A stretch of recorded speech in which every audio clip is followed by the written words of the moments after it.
ماں کی دعا۔ حضرت موسیٰ علیہ السلام نے ایک دفعہ اللہ تعالیٰ سے پوچھا کہ جنت میں میرے ساتھ کون ہوگا؟ ارشاد ہوا فلاں قصاب ہوگا۔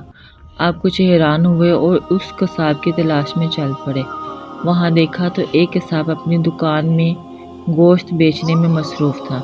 اپنا کاروبار ختم کر کے اس نے گوشت کا ایک ٹکڑا کپڑے میں لپیٹا اور گھر کی طرف روانہ ہو گیا۔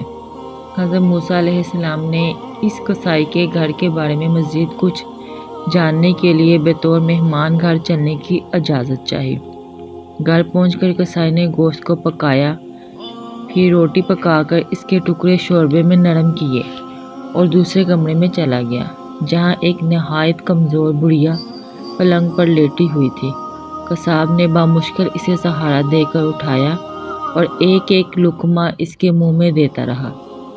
جب اس نے کھانا تمام کیا تو بڑھیا کا منہ صاف کیا۔ بڑھیا نے قصاب کے کان میں کچھ کہا، جسے سن کر قصائی مسکرایا اور بڑھیا کو واپس لوٹا کر باہر آ گیا۔ حضرت موسیٰ علیہ السلام جو یہ سب کچھ دیکھ رہے تھے، آپ نے قصاب سے پوچھا، یہ عورت کون ہے اور اس نے تیرے کان میں کیا کہا جس پر تو مسکرا دیا؟ قصاب بولا، اے اجنبی، یہ عورت میری ماں ہے۔ گھر پر آنے کے بعد میں سب سے پہلے اس کے کام کرتا ہوں۔